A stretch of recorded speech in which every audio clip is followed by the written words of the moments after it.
Now we start our next topic, relation between fundamental rights and directive principles. तो हमने क्या पढ़ा था? फंडामेंटल राइट्स अलग से क्या होते हैं और डायरेक्टिव प्रिंसिपल्स अलग से क्या होते हैं। तो अब हम क्या पढ़ेंगे, इन दोनों के बीच में रिलेशन क्या है।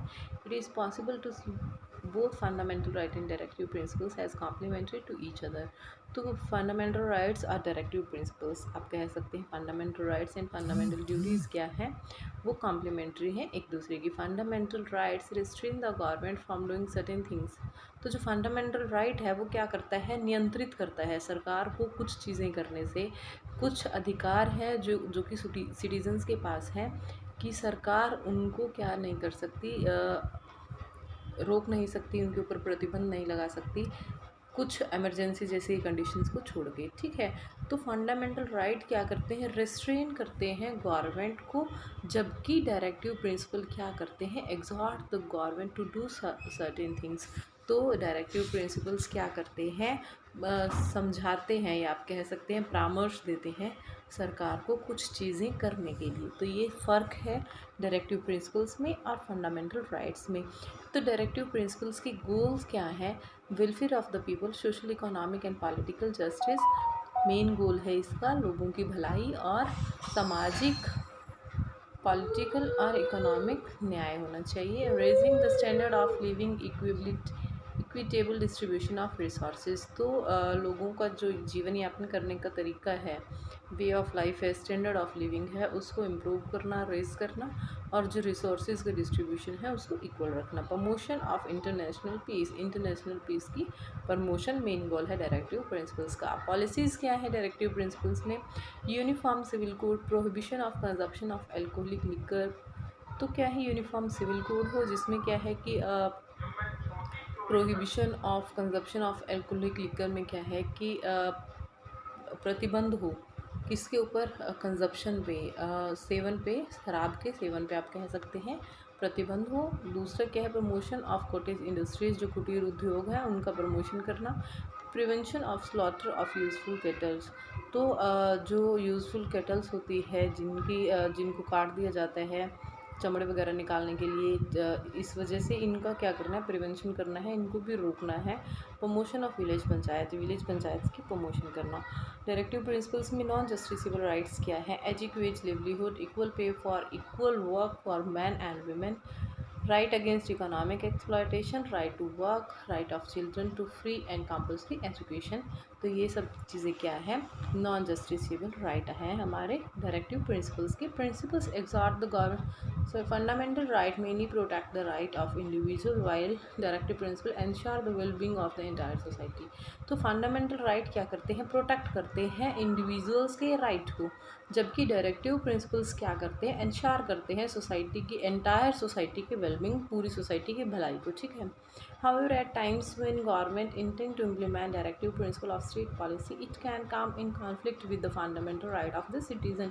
तो कभी क्या होता है कि जब गवर्नमेंट इम्प्लीमेंट करती है directive principle of state policy, तो कभी कभी ऐसे कॉन्फ्लिक्ट पैदा हो जाता है फंडामेंटल राइट्स ऑफ सिटीजन को लेके। ठीक है, this problem arose when the government sought to pass law to abolish zamindari system. तो ऐसी प्रॉब्लम कब आई थी, जब गवर्नमेंट ने लॉ पास किया था किसके लिए, एबॉलिश करने के लिए जमींदारी सिस्टम को। These measures were opposed on the ground that they violated right to property. तो ये जो मेज़र हैं वो क्या करते हैं, अपोज करते हैं किस ग्राउंड पे, कि राइट टू प्रॉपर्टी का वोलेशन हो रहा है, इस बात को कहे कि जब जमींदारी प्रथा ख़त्म की गई तो उसमें मेन बात क्या कही गई कि जो राइट टू प्रॉपर्टी है इसका उल्लंघन किया जा रहा है, हमारा अधिकार है। राइट टू प्रॉपर्टी क्या है, संपत्ति रखने का अधिकार है। तो उस वजह से जो ये मेजर्स थे, जमींदारी को अबॉलिश किया था तो उसकी अपोजिशन की गई थी। However keeping in mind the societal need of that are greater than the individual interest, the government amended the constitution to give effect to the directive principle of state policy। तो क्या है, सरकार है जो किसी एक पर्सन के लिए तो होती नहीं, तो किसी पर्सनल इंटरेस्ट के साथ तो गवर्नमेंट काम करने वाली नहीं है। तो इस वजह से क्या है, जब भी कोई ऐसा स्टेप लिया जाता है, ऐसी अमेंडमेंट की जाती है तो लोगों की भलाई के लिए की जाती है, तो वो क्या है, एक this led to a long legal battle. तो एक लंबी लड़ाई छिड़ गई थी, इसमें एक लीगल बैटल शुरू हो गई थी। The executive and the judiciary took different position, जिसमें क्या था, जो एग्जीक्यूटिव्स थे जो एग्जीक्यूट करते हैं और जुडिशरी जो न्यायपालिका है जो न्याय देती है वो अलग अलग हो गए थे, एक दूसरे के अपोजिट हो गए थे, एक बैटल स्टार्ट हो गई थी। The government claim that the right can be abridged for giving effect to directive principles. तो क्या सरकार कह रही थी कि अधिकारों को संग्रहित कर सकते हैं हम डायरेक्टिव प्रिंसिपल को अफेक्ट देने के लिए, ठीक है। This argument assume that right were a hindrance to welfare of the people.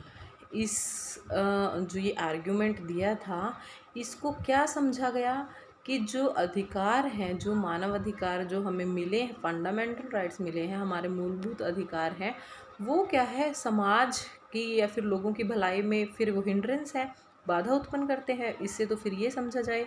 On the other hand the court held the view that fundamental rights were so important and secure that they can not B limited even for purposes of implementing directive principles. तो फिर court क्या कहता है कि कोई भी directive principles को implement करने के लिए कोई भी स्टेट किसी भी फंडामेंटल राइट का उल्लंघन नहीं कर सकते।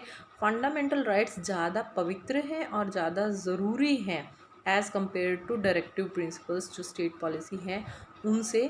तो इस वजह से क्या है कि किसी भी फंडामेंटल राइट का उल्लंघन कोई भी गवर्नमेंट नहीं कर सकती, ठीक है। राइट टू प्रॉपर्टी में क्या हुआ था कि पहले right to property fundamental right में आता था।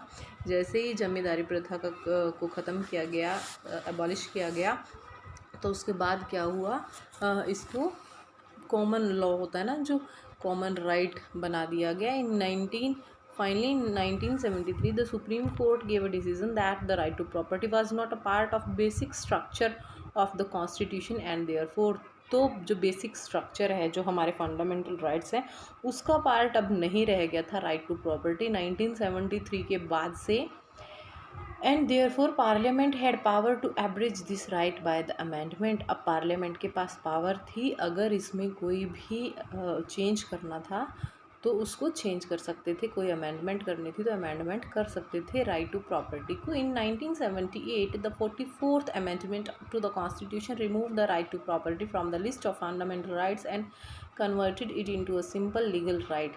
तो 1978 में 1978 में जो 44th अमेंडमेंट हुई, संशोधन हुआ संविधान में, उसमें क्या था, राइट टू प्रॉपर्टी को फंडामेंटल राइट की लिस्ट से निकाल दिया गया और सिंपल लीगल राइट में रखा गया, ठीक है।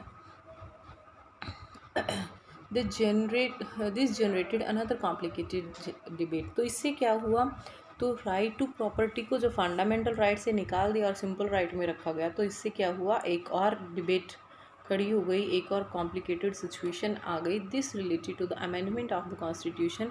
ये अमेंडमेंट कॉन्स्टिट्यूशन में अमेंडमेंट से रिलेटेड थी। The government was saying that parliament can amend any part of the constitution.